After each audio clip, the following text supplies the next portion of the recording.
Forget the boys. Give me the cat. Maybe not Hugo. Okay, that's light. Give me the cat and Hugo. Thank you. All right, Pumpkin. Let's see what you've got. Sir, don't call me Pumpkin. Calm down. Let me help you. You seem tired, Pumpkin. So, baby, what did you do?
Editor Sleepy here. So this game, the reboot was so in-depth and so beautiful and so talented and so long that your girl had to do a two-parter. So you're only getting one intro. I love you with all my heart though. Here we go.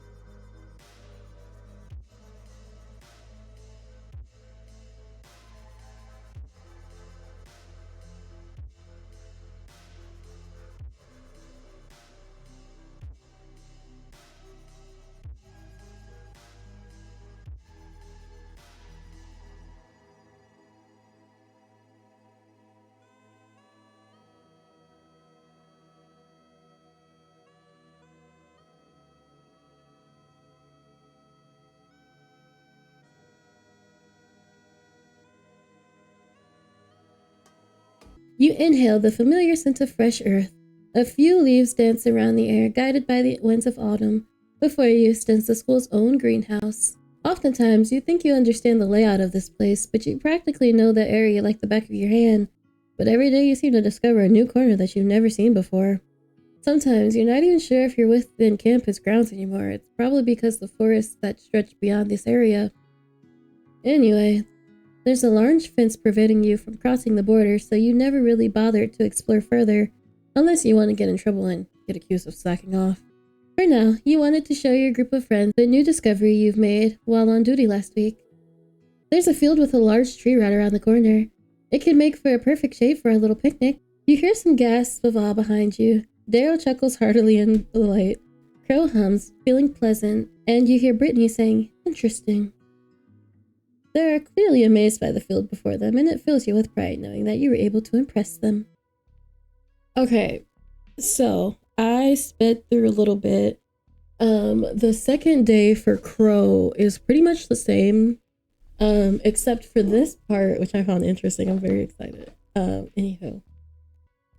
Imagine yourself living in the same time as the Queen, and that you were given the chance to actually befriend her, even though you came from nothing. You often question how you managed to befriend the Queen herself. She's been nothing but kind to you, often inviting you to her parties and giving you the fanciest gifts ranging from dresses to jewelries. Now, here comes the fun question. What do you think of the queen? I think of her as a friend. I think nothing of her. She's highly suspicious. Why would she be suspicious? I mean, if she treats me like a friend, then I guess we're friends. Well, I'd honestly see her as a friend. She clearly sees me as one. Sure, I'd be a bit embarrassed from the amount of gifts she's giving me. If I was in that situation, I'd be thankful and probably say that our friendship is enough and no amount of physical goods can measure to the gratitude I'm feeling towards her. Crowe was silent, a bit awed at your answer. Then the smile broke free on his face, scratching his cheek. His smile grew wider towards you. Such a noble answer. Expected from you, Sleepy. Now, what is that supposed to mean? You pout, crossing your arms in the process. Crowe merely chuckles. Then you can feel his hand brush against yours, squeezing your hand in the process. You swear you can feel your face heating up. Oh, but the scenario isn't over yet. It's not? Nope. Here's the follow-up scenario. He sits up properly, removing his hand from yours as you anticipate his next words. Crowe takes a breath, almost contemplating his next words before speaking. What if one day you decide to go out of her palace, wanting to either do groceries or even visit your family? And there is where you see a group of people. They're all mad, each throwing one profanity after another. Upon coming closer, it was about the queen. You decided to come closer. They're in heated debate, but the loudest one, a farmer, loudly proclaims how the queen betrayed them. How the queen is nothing but a greedy higher-up, using her commonest hard-working labor for her to throw parties, leaving them starving. Then the others speak up, a woman, saying that the farmer is wrong, and that the queen has been nothing but good to them, providing enough gold and food to keep them afloat. A child came and held onto the woman's legs, confirming her words. If it weren't for the queen, the children wouldn't have homes. There, you soon realize that they're a group of nuns, and behind them is an orphanage, and a few children peeking through the windows as they try to comprehend what is going on and why they are screaming. Having had enough of the fight, you return to the queen's castle, but just when you thought you would circulate an argument about the queen, you hear a few whispers from the nobles along the hallway. The queen is nothing but a fraud. She is nothing but a selfish bitch. She is doing nothing but bringing misery to the people around her. She doesn't fit to be a noble. But that's pretty old, isn't it? They're the same group of nobles who the queen helped and tried to stop the war from raging. Why are they talking about her? Is there something you aren't aware of about the queen? Or are they doing it out of pure hatred? He opened his eyes, the light still absent from his blue orbs as he focuses his gaze on your own. He leans back a bit, his form straight and firm. Now, here's where you come in, Sleepy. Which side do you believe in? The queen who has been nothing but kind to you, or the rumors circulating around her for being neglectful noble, a selfish woman, a tyrant? He says the word tyrant with so much venom he spat it out like poison in his teeth. You thought long and hard of his little scenario, multiple thoughts swirling in your head. This all seems so complicated. Take your time. It's fine for you to not respond. Just tell me. But I would love to hear your answer, Sleepy. I still believe in the queen. I believe the rumors. I can't answer. I'm a ride or die. So if my friend and someone that I have a relationship with, and I see her be one way, then I'm not gonna listen to the other way. Like that, and then especially if she's a friend who I've noticed isn't trying to necessarily get anything out of it. So it's not like her being nice is beneficial to her. Her being nice to me isn't beneficial to her. She's just doing it because she loves me. Like she loves me and wants to be my friend. So if someone who genuinely loves me and appreciates my friendship and they talking, we throwing hands. What you mean? What you mean? Cause she built y'all 7 orphanages. Okay. I'll believe in her. I'll believe in the queen. I believe in the queen. You do. I do. Even if the rumors say she's a bad person. Even if she's the cause of so many people suffering under her reign. Don't get me in the conversation about about the monarchy and all that stuff, because it will be long. It will be long. Especially being a woman within that category and the different nuances that come from that. That's a huge topic. That's a huge topic. But anywho, that's the loophole. It's just the basis rumors. If I want the truth, isn't it better to act straight from the queen? If she is aware that she's causing people so much suffering, then I'd rather take it, knowing that she is aware and proceeds to be honest with me rather than lie to me. For a moment, Crowe was silent.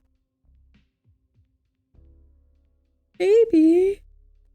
His hands nestled in his lap.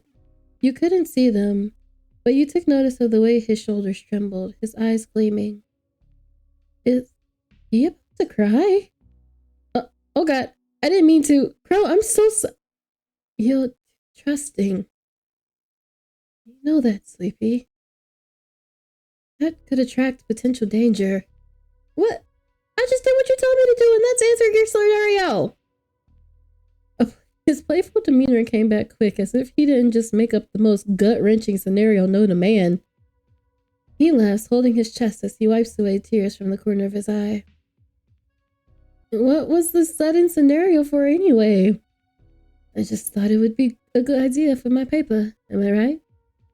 Hey, you have to admit, it was a good idea. You could probably entertain your teacher for quite a bit. I can't believe you let me go through the brain exercise just for the silly paper of yours. Well, better get writing, Sleepy. Almost running out of time. What? But how about you? Your paper's still blank. If I could come up with that silly scenario, then I can absolutely make up another one on a whim. Plus, your response is enough to fill my little writer's block, so I'd like to thank you for helping me. You're so good when it comes to writing stories, Crowe. You should be a writer. I'll think about your suggestion. This is interesting. I'm nervous. You were too caught up in your conversation with Crowe, you nearly forgotten about the worn book you brought along. You picked it up and started flipping through the pages. Torture devices, execution devices. Why the heck are you reading this again?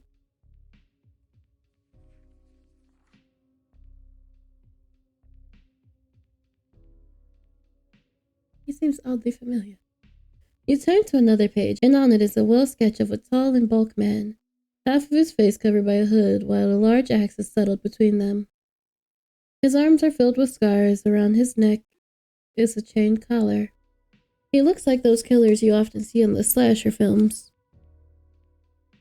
Underneath his illustration, it reads, Executioner. Some executioners were feared by the public while the rest respected them, but mostly people shunned them for their field of work. Old timers sure were brutal, you muttered under your breath. This makes sense. Okay, so we're doing gods, but we're also doing Marie Antoinette allegories, but we're also doing Edgar Allan Poe. I can't keep up. And then my other thing is like, if Poe's giving the executioner, like, what are we doing? What's happening? What are we doing? The sun slowly set in the horizon. After you and Crowe finished up buying some groceries, Crowe offered to carry your bags and walk you home, all the way back to your apartment, just like the day before. We should do this every day. But you live on the other side of the city. Nothing wrong with that. Plus, my place isn't far from the school anyway, so walking to your apartment and back is nothing for me. Don't tell me you're the kind of person who would travel from one city to another while saying it's walkable. Crowe laughed, shrugging his shoulders as if saying, maybe. I love walking, especially during the night, and most especially when the stars are out. And like, we also get in like,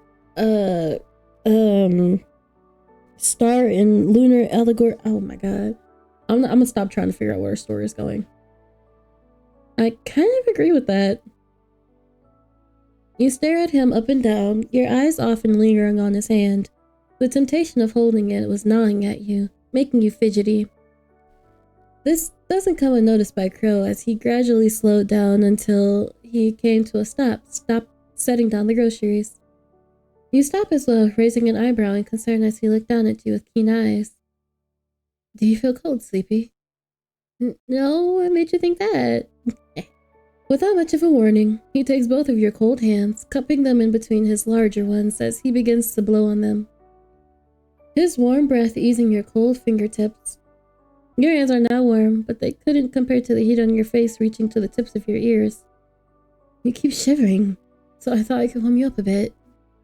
I'm sorry I didn't have a jacket, and I thought my vest could do much to help. It's alright, Crowe, you don't need to. Your face is all red. Are you cold? Do you want to hold my hand during our walk? Let's hold his hand. You hang your head down, too flustered to utter a single word. Your request got caught in your throat as your shyness overwhelmed you. Rather, you stared at Crowe's large hands wrapped around yours, not pulling away nor protesting against it. Crowe noticed your averted gaze, your shy demeanor causing his lips to quirk into a gentle smile. He almost chuckles when he realized how your eyes fixated on your joined hands. Freeing his right hand, Crowe picks the groceries back up. His left hand closed around yours, holding it firmly but gently. You swear he gave you a little squeeze as he tugged you along, continuing on with your walk. Drip. Huh? Drop. That's odd. Is something the matter? I kind of feel something Oh, fuck. I like Crowe swearing.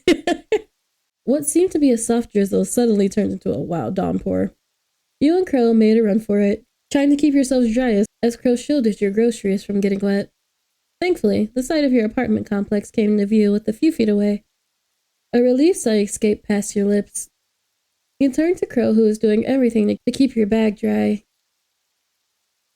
not even caring about the droplets of rain running down his cheek and his damp hair as they clung to his face. Just a few more steps, Crowe. We're almost there. You ran up the road, hearing Crowe's heavy footsteps follow behind you. All of a sudden, Crowe stops. His head turned into the bushes, his eyes growing wide as he opened his mouth in a near gasp. Crowe? What's wrong? Oh, one sec. Let me get these groceries and use a cover. Huh? Crowe hastily shoves your semi-damp plastic bag towards you, your arm subtly carrying the weight of the groceries. You blink a few times in confusion. Crowe, what? Whoa! Without much warning, Crowe lifts you up off the ground. With one arm wrapped around your shoulders and the other under your knees, he hoists you up. Crowe, what? He said, I'll bench press. I can bench press. He bench presses your weight in his basement. We just don't know. I'm telling you, Crowe is actually also a crazy yandere. The shock from your feet leaving the pavement caused you to shriek as you clung onto Crowe's neck, feeling his damp body press against yours. Jericho! What on earth? Crowe runs up to your apartment, carrying you like your weight meant nothing to his arms. He seemed distracted, your protest going unheard. Once he make it back to your doorstep, he let you down before turning around and running back the way he came. Get inside your apartment, I'll be right back. You gripped your grocery bag tight as you stared at his figure, your heart drumming loudly within your chest. Did he just pick me up and carry me all the way to my apartment that easily? So that means he could definitely pick me up and carry me all the way to killing me very easily. He barely even grunted. For someone so lean, never expected him to actually lift you up like a sack of feathers. You started wondering if he works out. Your 2 days, head afloat in what just occurred to realize that Crowe finally came back. You gasped as you took in his entire body, now awfully drenched from head to toe, his hair dripping with water. His shoes sloshed as he walked, and his wet clothes clung to his skin. You noticed his vest missing, and then the spots on his arms wrapped around something. It's a kitty! A sound came from the bundle that he carried in his arms, causing you to snap out of your thoughts. Did I just hear his vest meow? Let's go inside before we get any colder. Once you and Crowe made it inside your apartment, the first thing you did was grab 3 different towels. One for you, one for Crowe, and one for your new little friend. You couldn't bear to leave him in the cold rain. Poor guy must have gotten abandoned by its mother.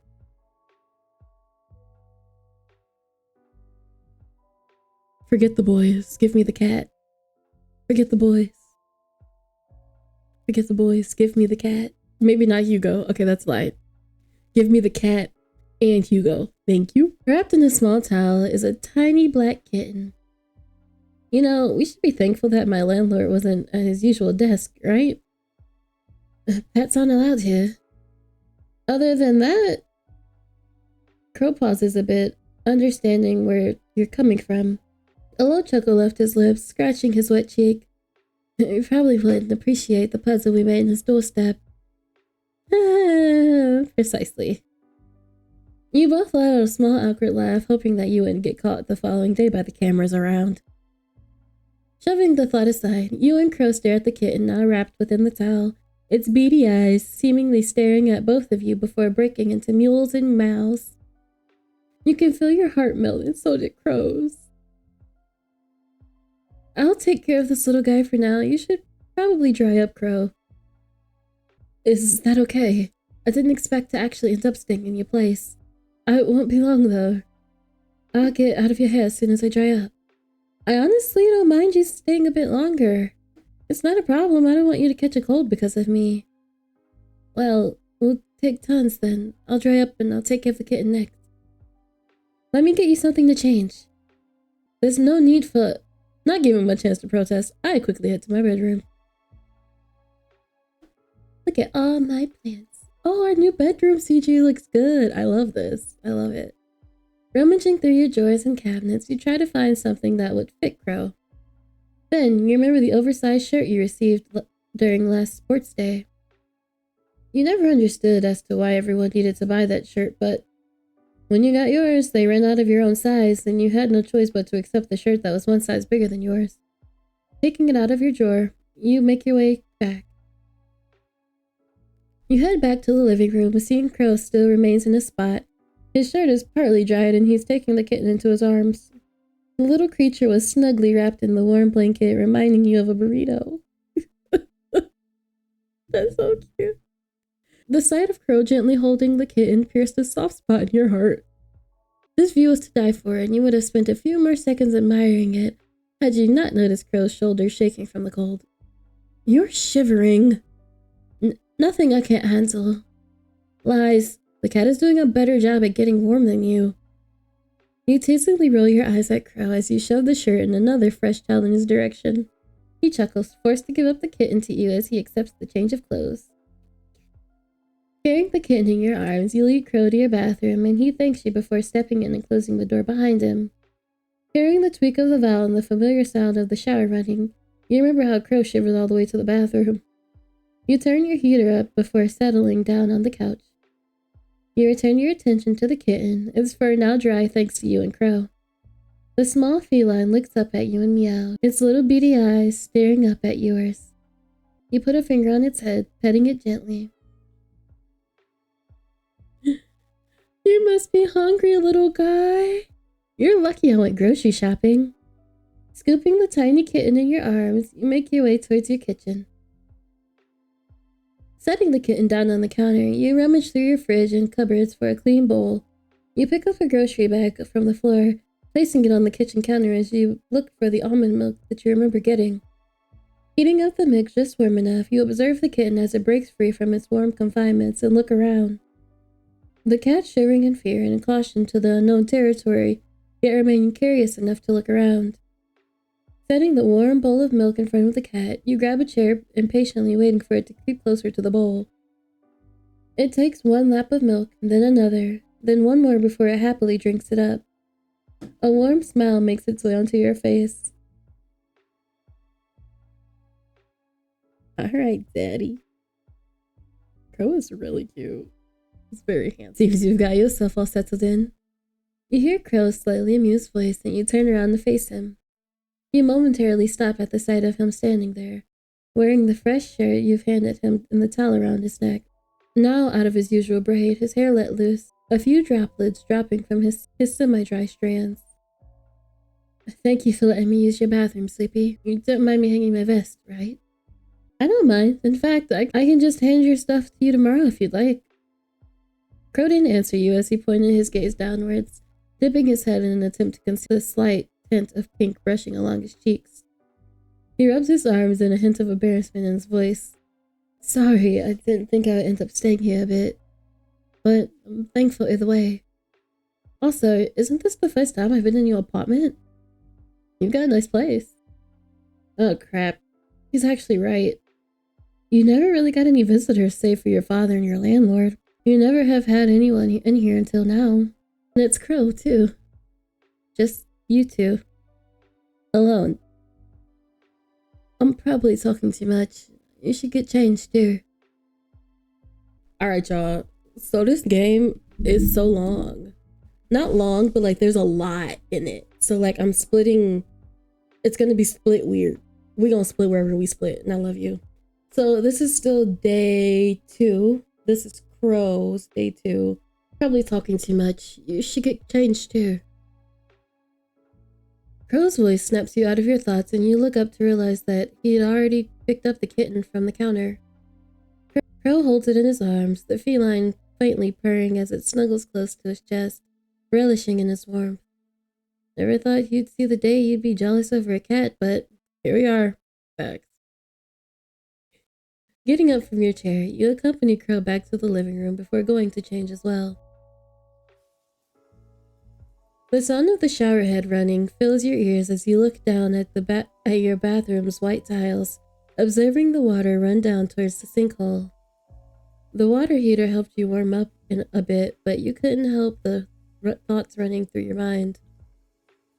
Thoughts that were mostly consumed by Crowe and the cat. Who's going to keep it? Why did he save it? And most importantly, how long is he planning on staying here? You look up, seeing his soaked vest and polo hanging on one of the bathroom's railings. You should probably throw it in the dryer along with yours, after. You let out a sigh, not wanting to waste any more water and probably spend the next 30 minutes contemplating your life in the shower mood. You got out, dried yourself, and got yourself dressed. You returned to the living room, finding that Crowe had made himself comfortable on your couch with the cat happily settled on his lap as he gives it a few pets. Sensing your presence, Crowe lifts his head and his eyes perk upon landing on your figure. Welcome back. The cat stalls it to relax. It's almost as if it belongs in this place. He chuckles. Stop giving me cute Crowe content. You're making me walk the line. He chuckles. You made your way to him and you sink onto the couch right by his side. You gaze at the cat curled up on his lap and purr away in content. You bite your bottom lip. Cat 2, Sleepy 0. Have you thought of a name yet? Actually, no. I'm never really good with names. Have you thought of a name for it? He tilts his head to the side, waiting for your answer to his inquiry. We can let Big Daddy name it. Why don't you try to name it? Me? But the names I usually give are quite corny. Oh, come on, it's not that bad. Crowe scans your face for confirmation. He genuinely seemed to think that he wasn't the best person for the task, but you clearly saw that glimmer of hope in his eyes. Are you sure? Of course I am. Look at you being all handsome with your hair down. Are you really, really sure? Yes, Crowe. You roll your eyes in mock annoyance before giggling. Seeing that you're not budging from your choice, he sighs in defeat, with a little troubled smile on his face. Crowe gazes at your ceiling in deep thought. He hums, biting the inner of his cheek as he closes his eyes, taking on the seemingly very serious task of giving the cat a good name. Crowe looks down at the kitten in consideration, and its blue eyes mirrored his blue orbs as they stared at each other. How about Regulus? Regulus? That's right. He picked up the cat and lovingly cradled it like a parent and their baby, letting the kitten rest in his right arm and booping its nose as he did so. Regulus, named after the brightest star in the Leo constellation. Plus, his eyes are blue. Crowe turns to you, seemingly excited as he holds the cat in front of you, showing its eyes. You've got to agree, its eyes are a bright shade of beautiful blue, reminding you of sapphire gems.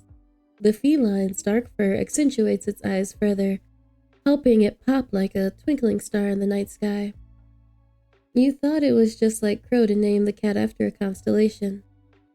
You recall how you thought he was corny, but to you, it was endearing that Crowe manages to leave traces of himself on things. I think Regulus is a beautiful name. You don't think it's too complicated, too corny. I actually kind of really like Regulus. I like naming. I like the corniness. Corny? Nah, in fact, it's quite... We don't have to go there. You lean in Crowe's direction, gently petting the kitten on its arm. With your attention on the feline, you did not notice Crowe hold his breath at your proximity. He cleared his throat, chuckling. Well, as long as you think it's cute, especially since this little guy is cute too. He coos at the kitten in his arms. Anyway, do you want something to eat? I can heat up some Hot Pockets we brought. Not the Hot Pockets. That'd be wonderful. Not the Hot Pockets. Man, I remember them college days. I'll never go back. Hot Pockets and pizza rolls. I have not had a Hot Pocket and/or a pizza roll since. And I don't think I will. The sun had set beyond the horizon hours ago, and you could see the sky painted black from your window. With the rain still pouring just as hard as before, Crowe decides to stay a little longer and to enjoy your company. The kitten sleeps soundly on a nearby makeshift bed that you made together with Crowe. You sit beside him on the couch, the living room dimly lit with nothing but the television running, what seems to be a slasher film. Okay, hear me out. Why did they have to make the serial killer so hot in this movie? Excuse me. Not the look of disgust, Crowe. Please don't judge us. I mean, look at him. He's clearly a pretty boy with that blonde hair and charming smile. But that makes sense, right? Especially with this killer in the movie. Cunning and charming. He's a good manipulator, having to entice people so that you can kill them in the end.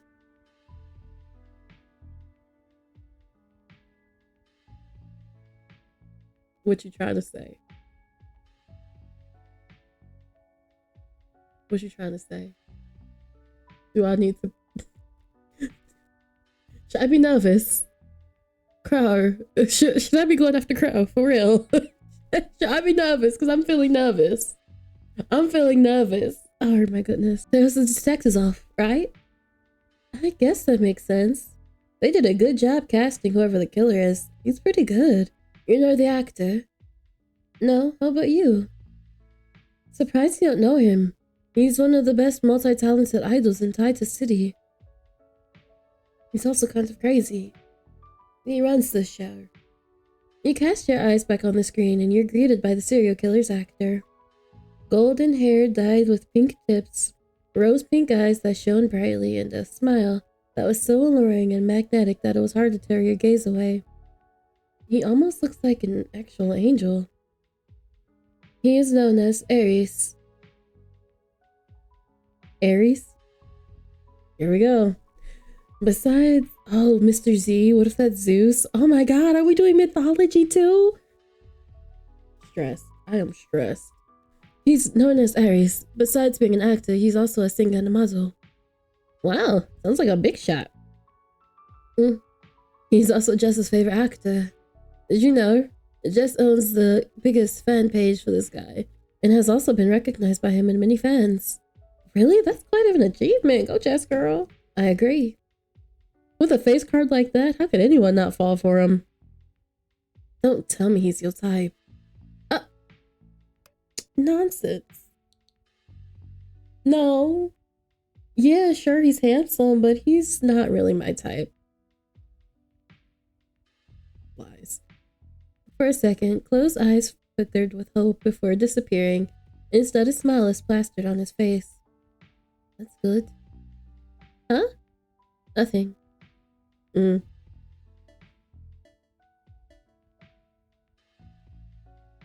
I wanted to show everybody my difference in hearts between Crowe and Soul in this run. The room fell silent afterwards, with neither of you uttering a word. As the television becomes background noise, you unconsciously fiddle with your fingers. You found it difficult to focus on the movie as you start feeling conscious of the male beside you. From your peripheral vision, you try to discreetly check up on Crowe, only to realize that his whole attention was already on you. Your heartbeat races. Hey, Sleepy. If given the chance, if you could have anything in the world, what would it be? Another one of your little trivia questions, Crowe? I don't want to do it again. You laugh lightheartedly, attempting to ease the atmosphere. Yet, Crowe did not seem to be on board as you shut yourself up quickly. Oh, my bad, sir. I'm sorry. You bit your lip as you felt Crowe leaning in close to your face, his breath brushing against your cheek. The movie becomes a muffled and incoherent noise as the rapid beating of your heart floods your eardrums. Ooh, why don't you answer first? He chuckles slowly. Oh, don't give me that face. Stop, you look so cute. Man. He chuckles slowly, sending a shiver down your spine. Crowe surprises you when he rests his head on your shoulder, the intimate gesture making your heart stop. Before you could say anything else, he buries his face in the crook of your neck, making you freeze. You prayed he wouldn't hear how loudly your heart is beating. Dodging the question this time, huh? Well, if I were to have anything in the world, I'd love to have more time. More time to be with you. More time to spend with you. Selfish of me, huh? At this point, you aren't sure if he's talking to you or with himself. You glance at Crowe from the corner of your eye, noticing his downcast gaze. He smiled to himself, but all you could see was the desperate expression he failed to suppress. Oh, honey bun. You did not dare ask what was wrong. At a loss for words, you chose to remain silent. You stayed in that position with Crowe for what felt like a minute, the hurt on his beautiful face replaying in your head. You swallowed and lifted a hand, gently placed it on the back of his head. You relaxed when you felt Crowe ease up on your touch. Taking this as a sign, you proceeded to stroke his hair, brushing along his now dry and soft locks between your fingers. I should probably get going. Already? But we were bonding! He pulls away and looks at you straight in the eyes. Multiple swirls of emotion fill his dull orbs. Drowsiness, uncertainty, longing. With one last exhale, Crowe finally gets up off the couch and stands up, a few groans escaping his lips as he stretched his limbs. With his hands on his hips, he gives you a smile. He couldn't shake off the feeling that it was done just to reassure you. The rain is slowing down a bit. Plus, it's getting quite late. I haven't contacted my relatives yet, so they might be really worried by now. Are you sure you don't want to stay the night? You want to say it so bad. You really, really want to, but you couldn't. Why? You shouldn't. Yes, you can. You clench the fabric of your shirt above where your painfully beating heart lies. You're probably right. Let me get your clothes from the dryer. I'll see you out. Thank you, Sleepy. You're the best of the best. Are you sure you'll be fine, Crowe? I already called my driver. I'll probably get an earful from him, but that's alright. They're probably going to question me about Regulus, but I'll think of an excuse. I'm sorry I couldn't keep him with me, Crowe. No, it's alright. In fact, I already knew who would be the perfect cat owner for them. Is it Geo? I hope it's Geo. With the kitten cradled in his arms. Crowe, give me more Geo! I want more Hugo and more Geo.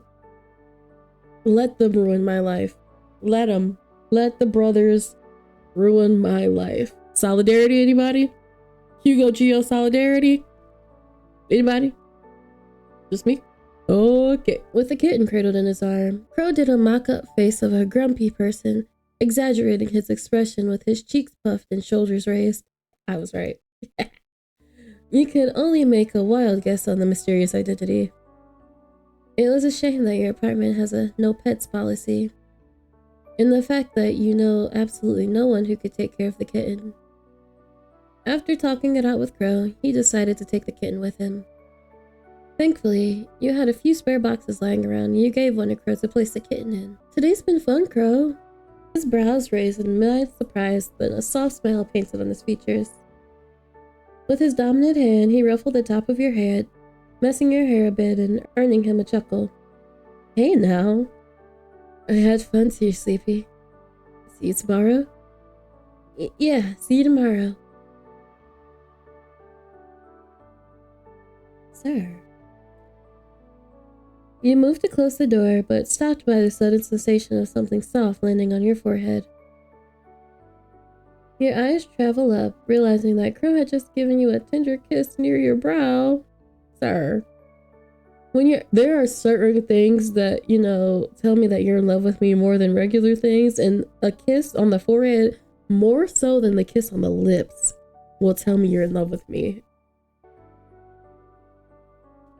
While your face heated up, your brain short-circuited at the feeling of his soft lips lingering on your skin. Good night, Sleepy. He gives you a casual flave, regular peeking out of his box to give you a last look as if bidding you goodbye before he finally closed your door. That tease.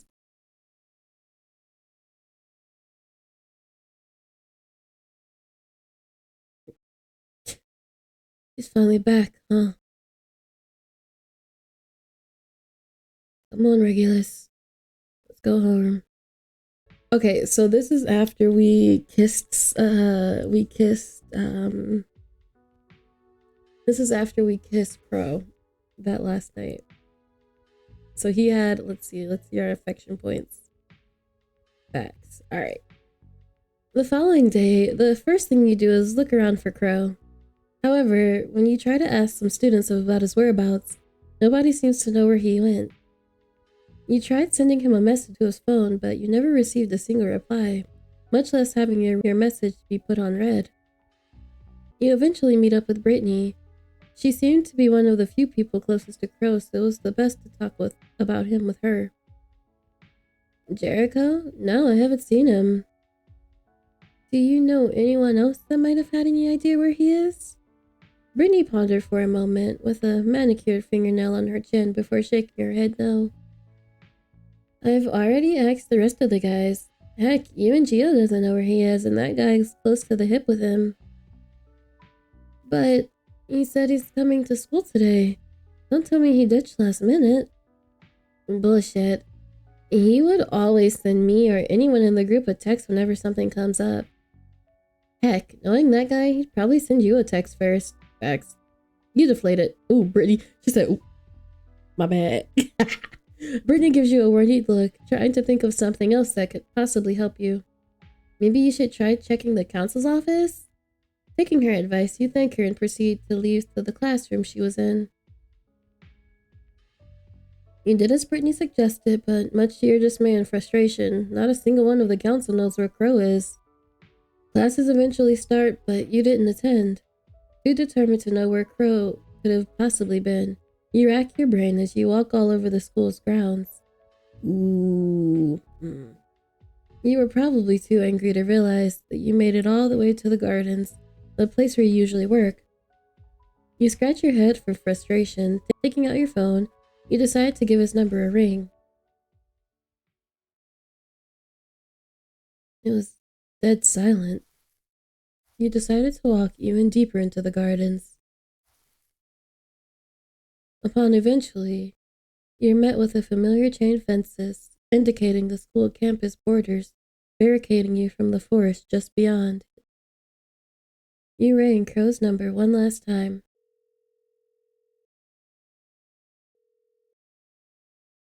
It rang a few more rings before cutting off. You checked your phone, thinking that he somehow finally picked up, but was met with a disappointing notification that was not out of service. One last try. There's a faint ringing in the distance, but it's not within the gardens. It's coming from outside. I called it. I said that we were talking about the further in the gardens for something. Maybe I'm just paranoid. I'm just always paranoid. Did he get himself lost? But how? As far as I know, this place is all boarded up.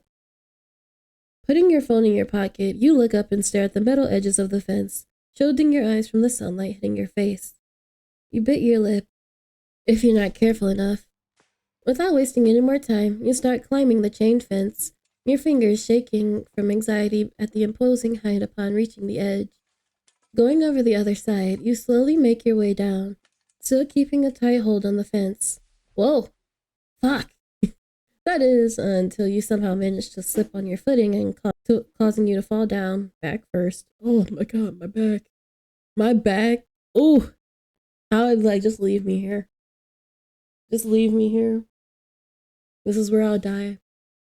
I'm okay. I'll become one with the leaves and the decay. Because ain't no way I'm getting back up after that. A groan escapes your lips. Your back now aching from the sudden impact of the fall, making you lie there and waiting for the pain to subside a little. You pat down your pockets, reaching for your phone inside. You feel your heart drop in your stomach as you behold it. Dang. My phone! Fuck! I'm such a moron. You curse, seeing the visible crack on the screen on your mobile device. Turning it on, you vomit another string of colorful curse words as your phone screen glitched heavily before eventually turning dark. This is useless now. Shoving your broken phone back into your pocket, you slowly got up to your feet. You look around. If Crowe was somewhere here, then you better start looking around. Hopefully you can try to remember the way back to the campus grounds. Walking through the woods, all alone. Nothing terrible will happen, and I will make it home. Your heartbeat accelerates as you walk deeper into the forest.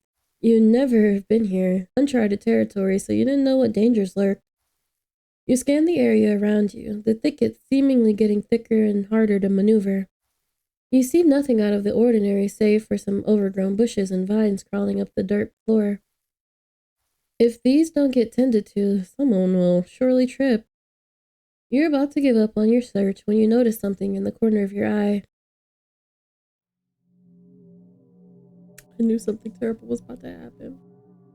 The familiar shade of Crowe's indigo vest, torn to pieces. So, what did you do? What did you do, baby? I can forgive you. What did you do? Let's talk it out. You feel your heart drop. The air suddenly feels suffocating. Your legs wobble their way to the torn piece, hoping that it was some sort of hallucination or some kind of sick coincidence. But no, this is exactly Crowe's vest. All torn and broken. You search around the area one last time, eyes keener than before, hoping that you might have been some kind of prank someone pulled on you. So your eyes landed on a strange and broken down shed. I guess my freak does not match his freak, but we can make it work, right? Clenching the torn fabric close to your chest, you hastily make your way towards the shed. Thoughts of Crowe invades your mind as you ignore all the warning waving to your face. The moment you come face to face with the shed, your nose picked up on something bad. The smell of iron. The smell of blood. You rattle the wooden door open, but it won't budge. Fuck! Open up! You look around for something to pry the door open. An axe. Coincidentally, a lone axe is sticking out of the tree stump. Gathering your strength, you pried it off of its hinges, nearly knocking yourself down with it. Okay. Dragging the heavy axe to the front door, you swing it open, breaking the wooden door piece by piece until the hole forms into it. The smell is now stronger than it was ever before, making you scrunch up your nose. With one last blow, the door falls. The shattered piece of wood now hanging by its hinges as you enter the room.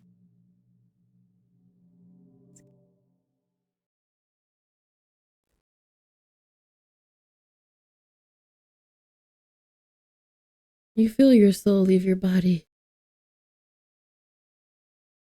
The strength from your legs disappear as you drop to your knees, the pool of blood staining your skin.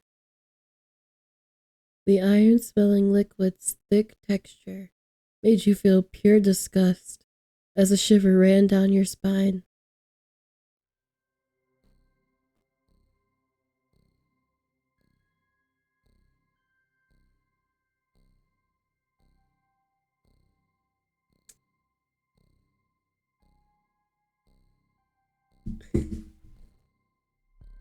His hair. I know that's my first reaction, but I am genuinely sad. I'm genuinely sad. I didn't think I was gonna be. I knew it was gonna happen, but I'm genuinely sad. Why did he cut off his hair? I guess he do got some nice hair.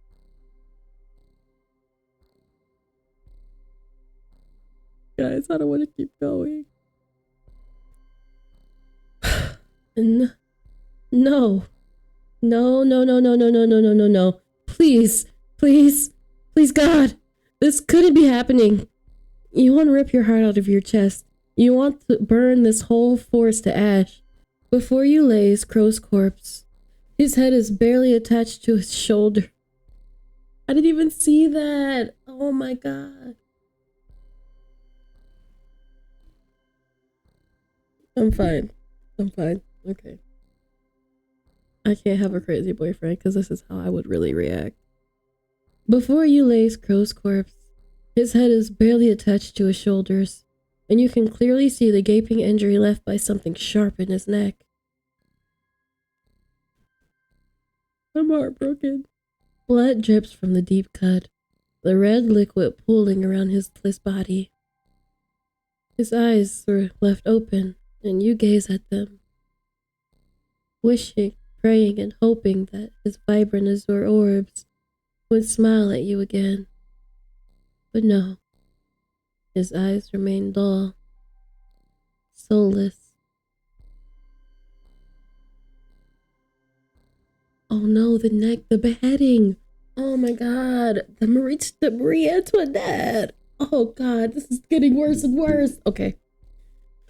You mutter his name over and over and over, asking him to get up, to talk to you, to tell you what happened. But he didn't. You hear footsteps behind you, accompanied by the clanking of metal, before something drops to the ground. You swiftly turn around, meeting the eyes of someone you never expected to be here. Oh. I should have played this part last. I regret it. I regret it. A pair of fiery red orbs grew wide like saucers as their owner beholds your slumped, blood-stained figure. His gaze reveals a mix of surprise, dread, and panic. Sleepy? No, you shouldn't be here. You need to leave. His plea fell on deaf ears. Instead, you stare at the bloody hand axe that he dropped. His equally bloody hands and his dark shirt wet with red liquid.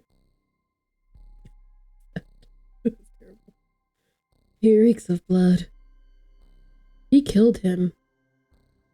He Crowe, you killed him, didn't you, Soul? Soul bit his tongue, refusing to answer your question as he stays put. You can see the way his jaw clenches, his expression now filled with rage. He was going to take you away from me. I've only done something I wish I should have done years ago.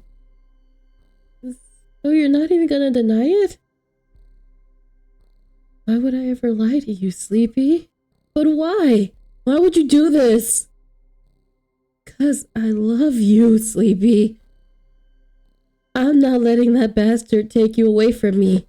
You are mine, and mine alone. Hold on. Need a second. A lot of energy. What's this? Ooh, okay. You were taken aback by his sudden declaration of love towards you. It left a disgusting taste in your mouth. How dare he take the word love? How dare he throw it around like an object? You monster. What? Oh. Are we choking him out? We're choking him out. We're choking him out. Okay. You lunge at him, aiming for his neck, and you push him down onto the dirt ground. He claws at your hands, not expecting your sudden strength as you unbuckle his choker, pulling on the strap and using it to choke him. Girl, we choking this man out. You mean nothing to me. I don't even know you. You love me? I loved him. He was my everything.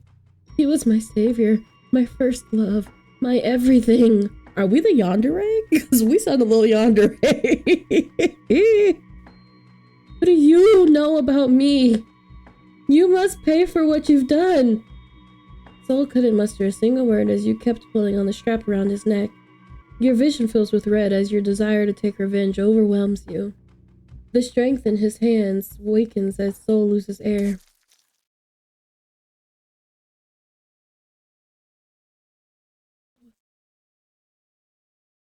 And as soon as you felt something sharp, something painful, you looked down, expecting to see your successful revenge through your classmate's soulless face, but the light remains in his eyes.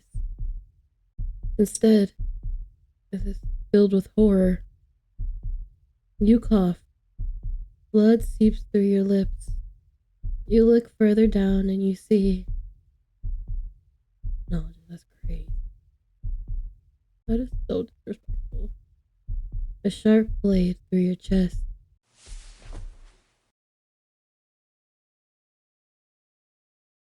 The object swiftly disappears after someone pulls it out of your body.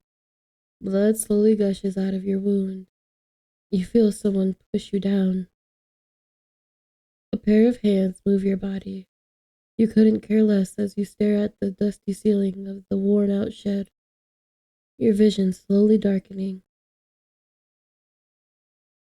From the corner of your eye, you can make out the blurry figure of a man you've become to befriend the day before. A few droplets of something wet splatter on your cheek. I know we're serious right now, but like, look how pretty he looks right here. He looks so good in distress. Like, he looks so nice. Like, his hair is serving today. Is it the murder? Is it the choking out? Oh, look, he even has a little ring. Anywho. He's crying. Sleepy. Stay. No. No, please. Me. Another figure enters your fading vision, and Soul takes notice of them. You recognize the blade in their grasp as they wipe it clean of your blood. Your killer. Soul gets into an argument with the guy, his muffled screams reprimanding them. You can barely hear the person's response as they calmly speak to Soul. Keeping your eyes open is getting tiring. Breathing is getting tiring. With one last breath, you flutter your eyes closed, and the last thing you hear are the exact words, Hugo, no. No witnesses. Added. No witnesses.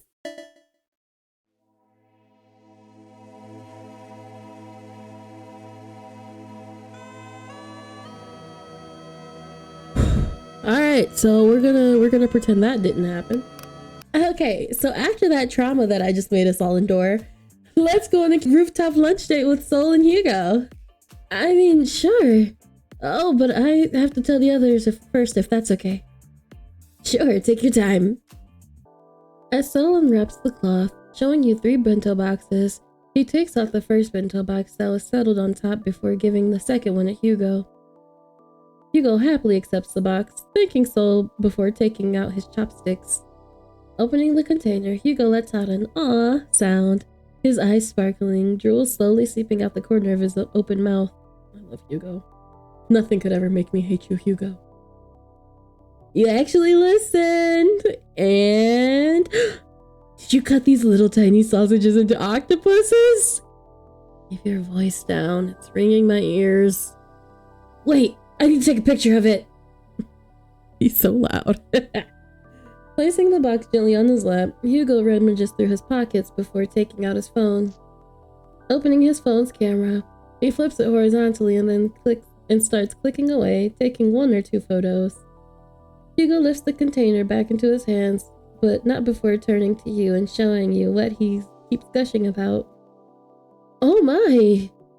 I'll never get over the cute moth. I will never get over the cute moth. I can't. Look at it. It's too stinking cute. Look at the little cheese dip for the broccoli. Isn't it adorable, Sleepy? There you see a various range of foods with rice shaped to match a moth, seaweed to design the face along with some cabbage leaf to form its wings. So cute. Right below the moth are mini sausages shaped like octopus, wonderfully cut carrots that look like stars and squeezed between stuffed shiitake mushrooms. The egg roll sushi and broccoli with melted cheese to dip look delicious.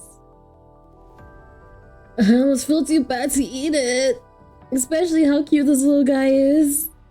Hugo points at the silk mouth-shaped rice. Itadakimasu.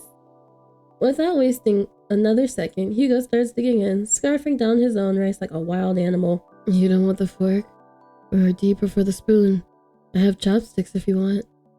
No, nothing of the sort. Then what is it? I want you to feed me. Sol's breath hitched. His face went bright red as the wild suggestion. Hugo gives you both a side eye. Your proclamation was enough for him to actually stop eating, shooting you both a judgmental look as if saying, really? Right in front of my bento box? Look at that face in the back. He said, I demand that you guys make me Hugo's girlfriend. Even if he dies, let me die by his side. Name me, I don't know. Name me random small YouTuber. Just let me love him. He scoots a bit away from the two of you, not wanting to be part of your little fiasco as he returns to his meal.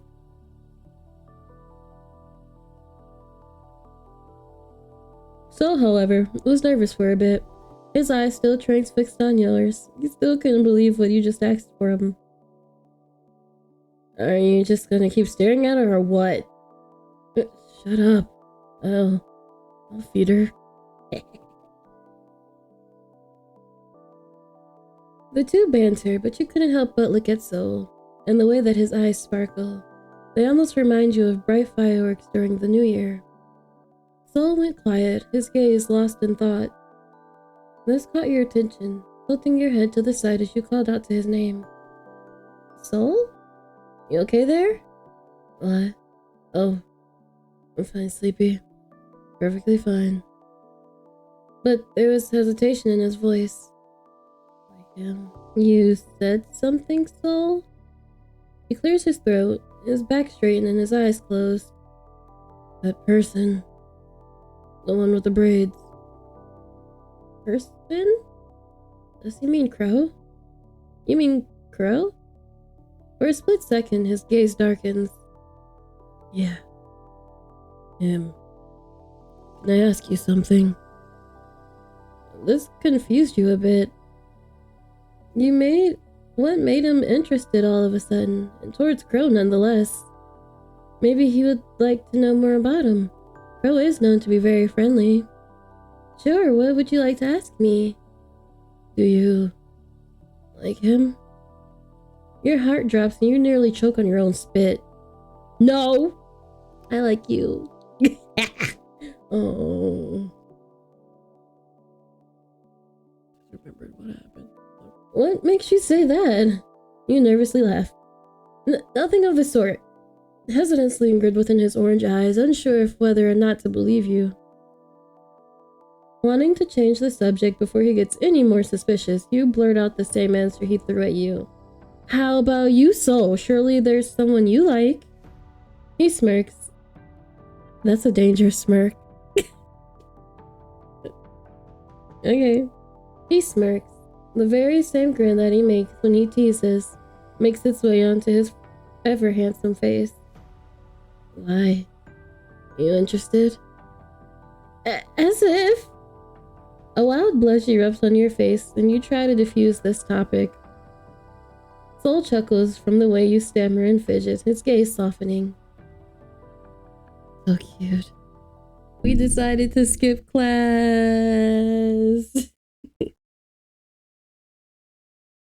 Without wasting any more time, Sol leads the way, going through the back side of the school near the gardens. The edges, of course, were barricaded with a tall iron fence. Sol finds a bush and pushes it aside, revealing a gaping hole. Well, that's quite convenient. Did you make the hole, Sol? You did. I did! Hugo went ahead through the hole first. Sol waits for you first before following right after. The three of you went past the few bushes and shrubs, the leaves falling as you pass by them. The red and orange leaves scatter around and some making its way up your uniform before you all eventually made it out and met with pavement. So, where do we go? Okay, let's start with the movie. Because this is more soul-based. Hugo gives you a bright smile. Heck yeah, I knew you were a trooper, Sleeeeepy. Come on, let's go grab some tickets and snacks. Do you want popcorn or something else? The shorter male went along ahead towards the movie theater with you coming along, following up behind him. Sol clicks his tongue. He shoved his hands in his pants pockets as he followed along behind you. Hugo took notice of this and raised a brow. Oh, I thought you weren't interested in the movie, sonny boy. Maybe you're right. It does look interesting. Stop making excuses. Let's go. I want to know what he says.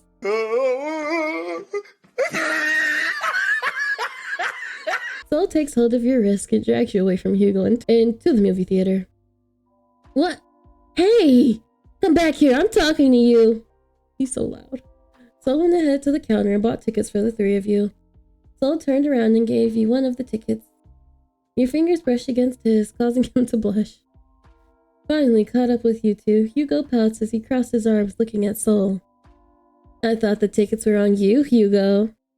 It is, but I guess it's on Sol now. Not that I'm complaining or anything, but it's supposed to be my treat. His little pout. Oh well, food's still on me. Wait right here. Sherlock Holmes, huh? Hugo likes detective movies?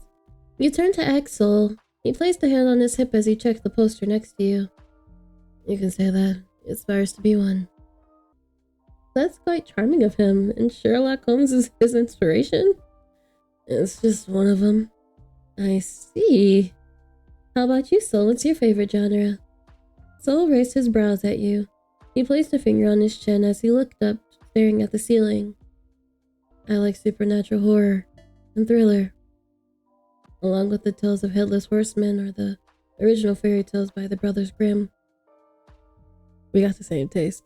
All of those sounds gruesome. I bet you feel weirded out by it. What do you mean? I like the Brothers Grimm. It weirdly fascinates me. Really now? Of course I do. I think it's very interesting and I love the thrilling. I don't know if they give a thrill, but you know.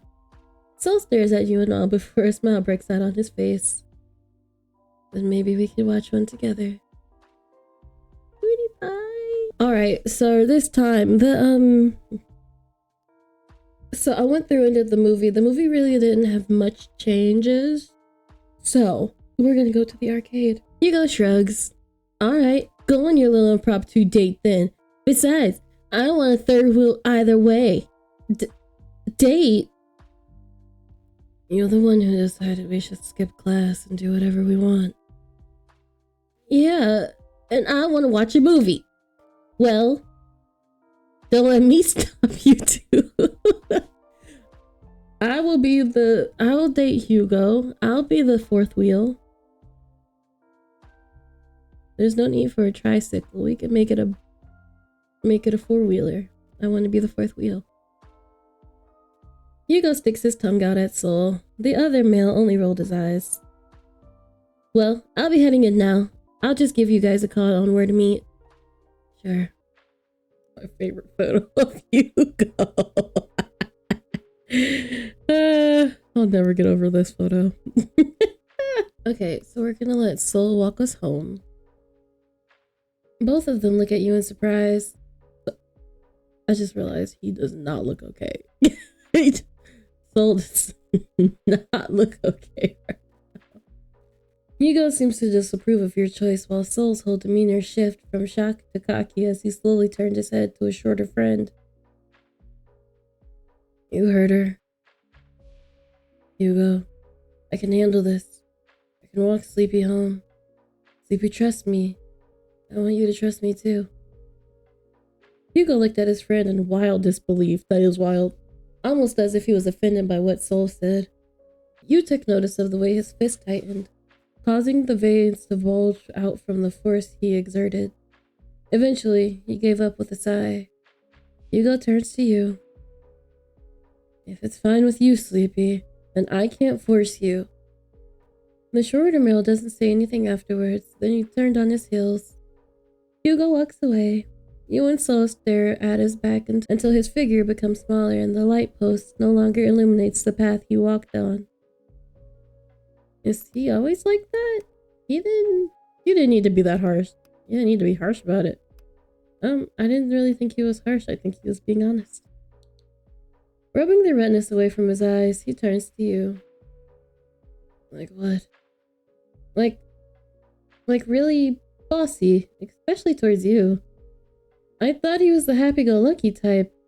Guess you can't judge a book by its cover. Sol didn't say anything. His gaze lingered on the now empty path where Hugo was headed. He takes your hand and wraps his fingers around yours with a smile on his face. He looks happy. What matters is that you're with me right now. Shall we get going?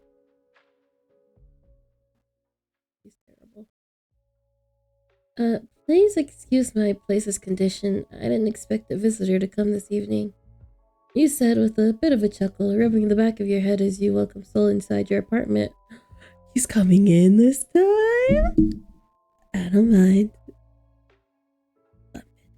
Okay. Sol eventually takes a step inside your apartment, but he did not step any further and remained by the door. Sol's figure was a bit stiff as he lingered by the entrance. Maybe he needs some convincing that it's alright to come in? Taking hold of Sol's hand, you lead him in the living room and make him sit on the couch. Upon taking his seat, Sol placed down the horse plush you won for him on the table beside him. His whole demeanor, however, still remains rigid. You don't need to be so stiff, Sol. Just make yourself at home. I've already been to this place thousands of times. You just don't know. I already am home. Sorry, I'm not used to being in other people's spaces, much less their homes. Really? Not even Hugo's? Sol just shakes his head. You begin to ponder. However, your train of thought was cut short when Sol started to flex his knuckles. Oh, that's right.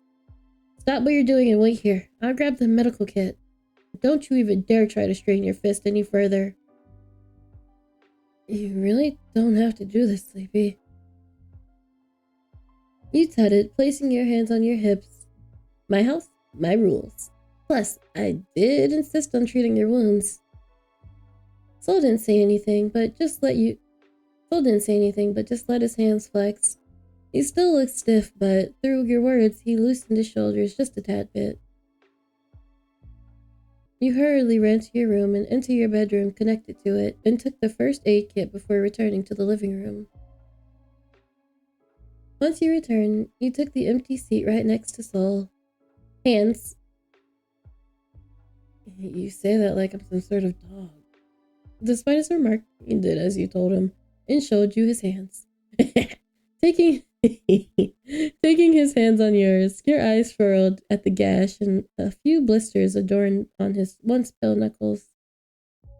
Taking a disinfectant and a piece of cotton from the kit, you lightly dabbed the formula on the cotton. This might sting a bit. Sol didn't say anything. Taking it as a sign to proceed, you gently dabbed the cotton on the bruises on his knuckles, earning a few hisses here and there from him. You did the same thing to his other hand, but this time he was silent, seemingly used to the stinging pain. After disinfecting the wound, you took out some gauze bandages and wrapped it around his knuckles. We disinfected it, but did we put ointment on it? It's okay. You were busy wrapping his knuckles when you failed to notice that he kept looking up at you while you were patching him up. You only realized this when you finished wrapping his hands. You looked up and your eyes met with the reddish-orange orbs that remind you of the summer daisies of a rare breed. The word summer doesn't really quite fit him. Instead, he reminds you of the harsh and cold winds of fall. Despite his icy exterior, he has shown you nothing but warmth, like a fuzzy scarf to shield you from the freezing autumn winds. He hasn't let go of his hands from yours yet. You have no idea what made you do what you did next, but you raised his hands in yours and pressed your lips to his bandaged knuckles. He did not jerk his hand away, but the look of pure shock is displayed on his face. His face went red while his eyes grew wide like saucers. He lets out a low and nervous cough, tilting his head to the side in a shy manner. I'm not a kid anymore, you know. But it makes it feel better, right? You let out a small chuckle. His silence was enough of a confirmation. That's cute. He eventually let go of his hands and he pouted when you did. You stood from the couch, your gaze lingering on his sitting figure. Do you need anything else, Sol? A cup of water, perhaps? No, there's no need. Oh, come on, Sonny. A brow raised in mild curiosity with the familiar nickname you uttered. Sonny? Yeah, Sonny. There was a slight pause, the air was still, and you felt nervousness start to crawl up your skin. You rubbed the back of your neck. Sorry. I guess that's quite too bold of me to casually give you a nickname all of a sudden. No, it's just that I'm used to hearing that from Hugo's mouth. Well, only from Hugo. How about calling me something else? You don't mind a nickname? If Hugo's going to give me one, why not you? Alright. Yes, we're giving him a nickname. He reminds me of a puppy. After a great deliberation, I am deciding on the nickname Aldous because it was the alias that Edgar Allan Poe used when he was writing. It also is one that a lot of people use when they want to remain anonymous for something. I think it originated in either Roman or Greek. They used it when they wanted to publish anonymous works, and they also, like, people still use it to this day for, like, characters that they want to remain anonymous. So, Aldous it is. Boom.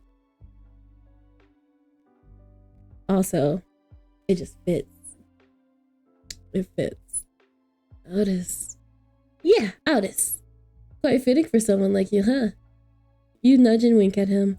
Sol merely smiles and shakes his head. He looks at you and admired your face. Sure, Sleepy. You can call me Aldous whenever you'd like. Now that that's done. With hand over his heart, he gives you a knowing look, gaze serious as if he's about to make a vow. Let me repay your kindness, Sleepy. Hey, you don't have to do that, Sol. It's the least I can do as your friend. No, I insist. I can make you dinner tonight if you'd like. No, that won't be necessary. Before you can even protest, however, you feel your stomach rumble. The sound was loud enough to be heard, which earned a low chuckle from Sol. I can cook. Not on my watch, mister. Your hands need to rest. I'll do the cooking. Before Sol could retort and to insist on cooking, you pulled him up from his seat and started pushing him towards the kitchen dining room. Is there anything you'd like and don't like? Nothing really. As long as it's from you. But really, I'm fine. You've done enough for me already, Sleepy. You shook your head no before forcing him to take his seat. Sol sighed and gave up. Good boy. Propping his elbows on the wooden table as he looked at your figure. Happy that he complied, you turned to stare at your kitchen sink. What the fuck are you going to cook? You've never had a guest before. Heck, even Crowe hasn't even entered your apartment. And you have no other friends to even call over to hang out. Are you really this lonely? While you were in the middle of fighting with your own thoughts, Sol hummed a tune. You heard him dragging his chair to stand up, and you find his tall figure now looming behind you. He held his hands behind his back as he inspected your cupboards. Seems like your kitchen is quite empty. Well, it's not completely empty. Reaching out towards the cupboard above you, he pulled out a box of curry powder and gave it to you. Oh, this could work. I'll look forward to it. An idea then struck you. What if you helped me make those cute foods, like the ones you made this afternoon? You mean the bento box you made for Hugo? I can. But does that mean I can work in the kitchen? Not a single finger. Not a single finger. Sol merely pouted. He placed the box of the curry on the counter as he crossed his arms and leaned on his back, his gaze not leaving your figure. Alright, Pelican, let's see what you've got. Sir, don't call me Pumpkin. I feel like being called Pumpkin. Alright. How late as you go? Using your phone, you search up how to make simple curry, checking the list of ingredients that you thankfully had on hand before preparing everything on the counter. Sol checks around and lets out a approving hum. He begins telling you how to prepare the ingredients. Thankfully, you have most of it lying around. You wash the potatoes and carrots and proceed to peel the skin off one by one. Sol still remains by your side, his arms now crossed as he observes. When you set aside the vegetables, however, he suddenly takes out a knife from the knife holder along with the cutting board, and then moves to chop the vegetables. You're about to protest, but stopped yourself and he gave you a side eye. A smirk on his face as he cut them neatly and in equal sizes. He has experience, and he made it clear. Show off. I was about to say the same thing. I was like, he's such a show off. After cutting them, he sets the chopped vegetables in a bowl as he awaits the rest from you. I could have handled it on my own, you know. Yeah, you can. But what if I'm stubborn like that? Well, at least this makes the work faster. Why you know how to cut stuff like that? So well. You eventually finished peeling the carrots and took the knife from Sol, shooing him away and taking his task. He complied and went back to leaning on the counter. He looked at the perfectly cut potatoes and carrots. Did he make flower-shaped carrots? What? How did you do this? Do what? This! It's so cute! Do you want me to teach you? Wait, let me do it first. I want to see how I can replicate it. Grabbing a piece of sliced carrot, you try to replicate the flower-shaped carrot Sol did. However, every time you managed to cut one, a piece of petal would fly off. Again, and again, and again. You placed the knife down, lifting your sleeves up and continued on. You were too focused on trying to cut the pieces of carrot to fully realize that a large pair of bandaged hands were now on top of yours.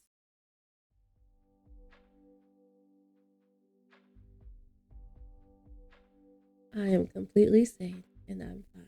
My poor baby need a nap. Come sleep with me. I got some titties. Come sleep on them. Sol's figure loomed behind you, his torso pressed close to your back as he leaned his face right next to yours. His breath fanned your cheek while you stand frozen. You can feel the heat slowly rising up to your cheeks.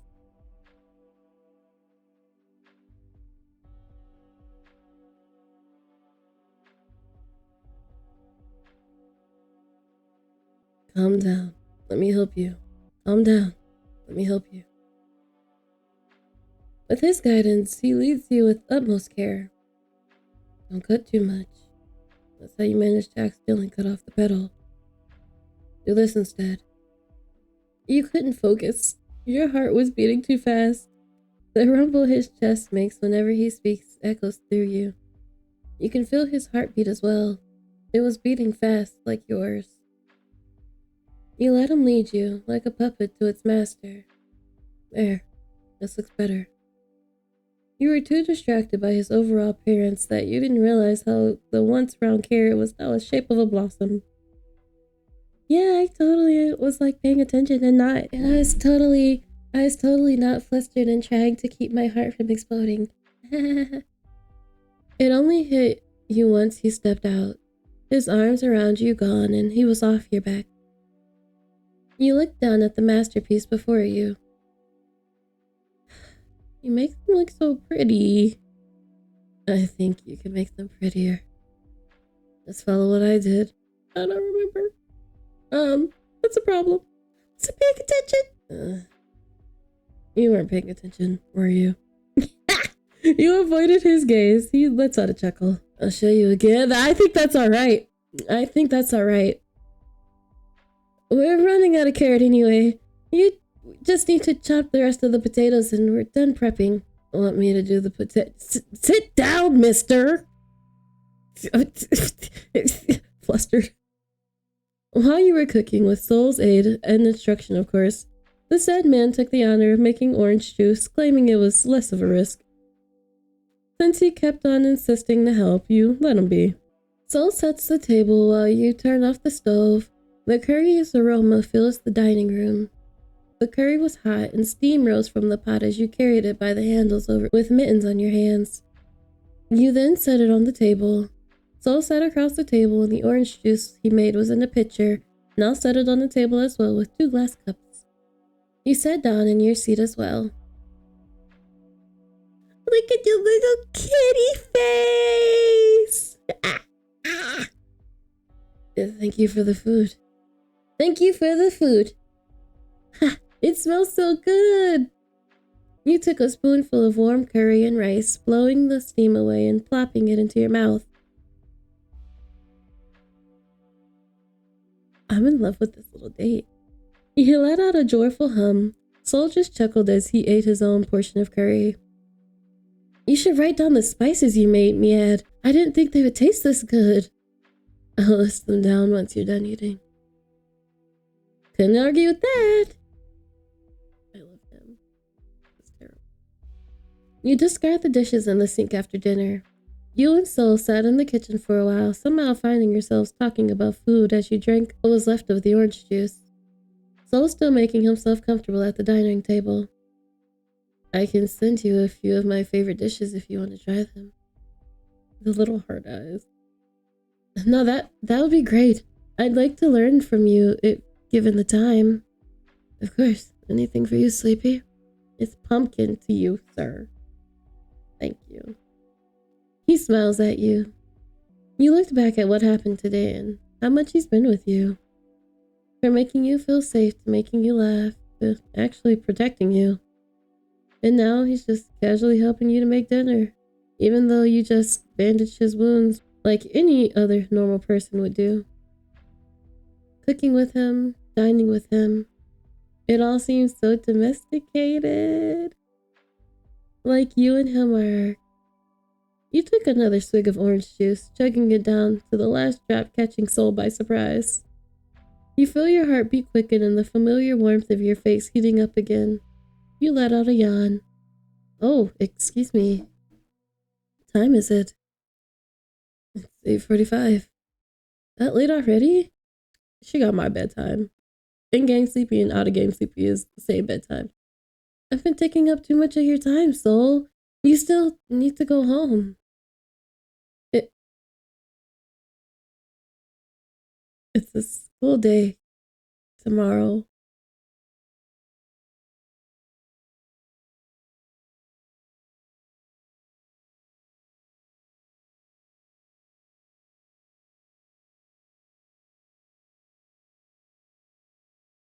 So, baby, what did you do? This is why Hugo said to not let him take us home. Hugo was right. Hugo was right. Oh my god. Okay. All right. This is what we get. This is what we get. It's the consequences of our actions.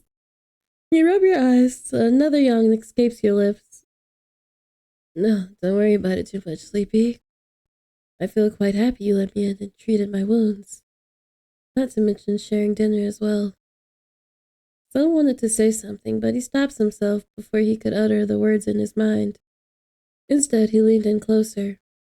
His eyes were half-lidded as he looked down at you expectantly. Why are there 3 of him? Your head is getting dizzy. You seem tired, Pumpkin. No, I'm fine. Let me get you the door. Your eyelids feel heavy from the sudden creeping drowsiness that wrapped around you. This nigga drugged us. He rubbed your eye, trying to shake off the heavy feeling. Oh. Your hand lost its strength. Something slipped and glass shattered on the floor. Beyond your fading vision, you caught Sol's smile, his hand pushing away the glass of orange juice that hadn't been touched.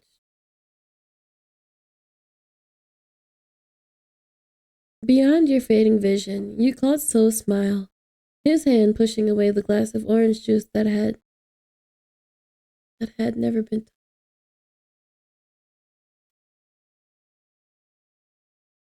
He looks at her figure, now passed out on the table before him. He turns to stare at the pitcher, half filled with orange juice, as he crunches the packet of pills in his pocket. The very same packet Hugo gave him before coming into the apartment. Taking the pitcher and his glass of orange juice, he drained it all and placed them in the sink before returning to Sleepy's side, not minding the shards of broken glass as he steps on them. He gently lifts Sleepy's hand and then drops it. And like a motionless ragdoll, he remains unconscious.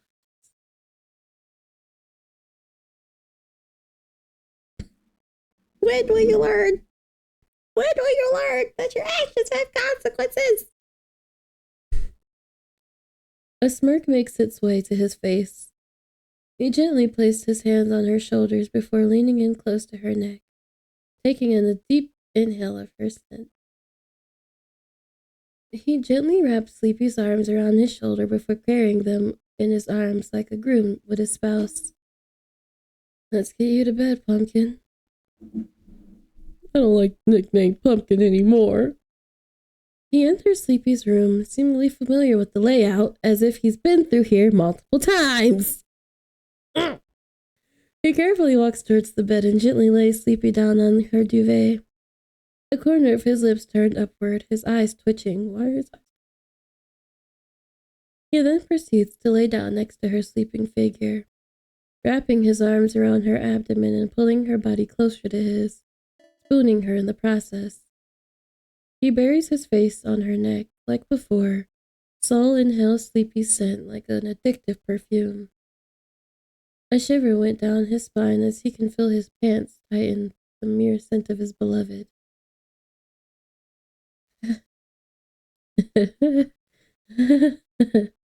Oh, my darling Sleepy. I feel so satisfied. You trust me so much. Despite meeting me yesterday. Isn't this enough proof that you're meant to be mine, as I'm meant to be yours? Your soul resonates with mine. He makes himself comfortable, his arms still wrapped around, making his gaze at keeping his gaze on the apple of his eye. A wicked smile settled onto his face. I know. Okay, we'll talk. She snuggled closer, hearing Sleepy's steady heartbeat through the veins of her neck. You better quit giving me all of these pills before I have a heart attack or something. There's only so many I can take. So, anyway. I love you so much, Sleepy. I want you to realize. I want your soul to realize. I know that it'll take some time. I'm getting impatient, sweetheart. When will you realize? He asked under his breath, as if hoping for some answer from the sleepy woman caged within his arms.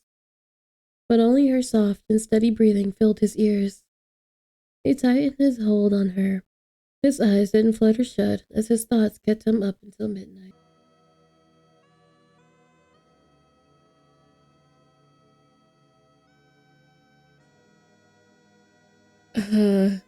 Well,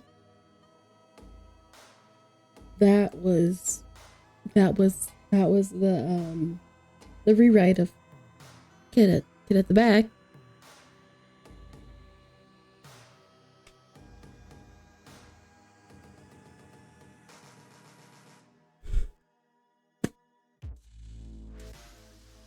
I have conflicting feelings. I have so many conflicting feelings. Oh my god. Oh my god. I have so many conflicting feelings.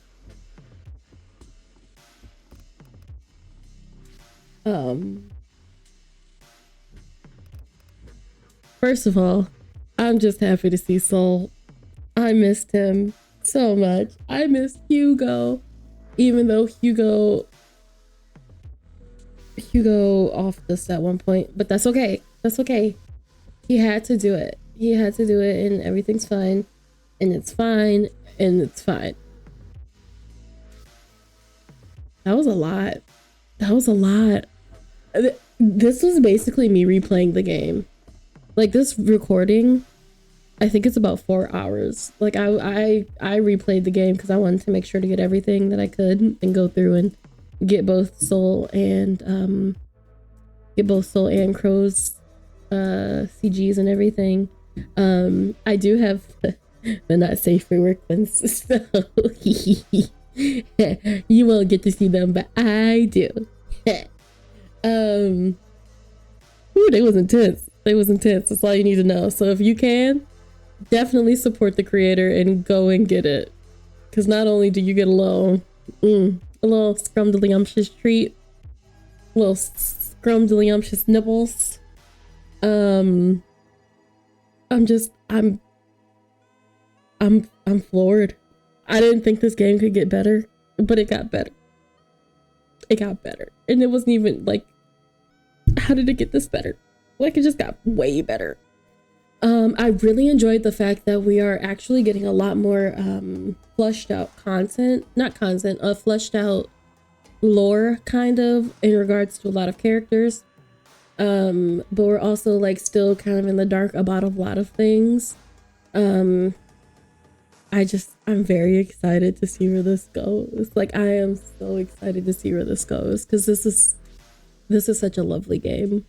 Beautifully done. Beautifully done.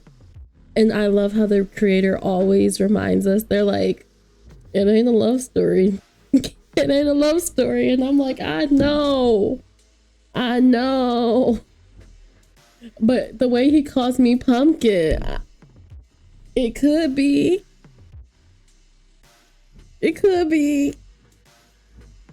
I want Hugo to give me a nickname. Let me be Hugo's friend. I just want to love him. I just want to love him. Anywho, this is beautiful. I am so excited to see what the next day looks like. I'm excited to see where they go with all of this. I'm excited to see if they create other games and expand upon their skills, because I love the characters. I love the story building. I love it all. And I wish nothing but all the success. I wish nothing but all the success upon them and all the success that they're finding with the kid at the back, because it's such a great game. And I'm excited. Like they're, oh my God, the king, the monarch, the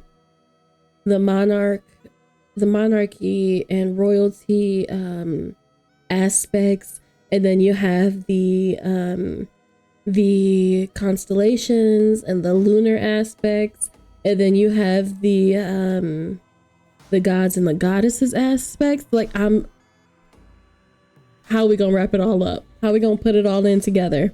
How are we gonna, and then we got Edgar Allan Poe. Like what, how are we gonna do it? How are we gonna put it all together? Like I'm excited. And anyways, as always, thank you so much for spending time with me. I love seeing your face. I love having you here. I love being oh so sleepy and oh so cozy. And remember that day by day, moment by moment, we are blossoming like a flower of lavender, calm, collected, and fragrant. And I will see you in the next one. Bye.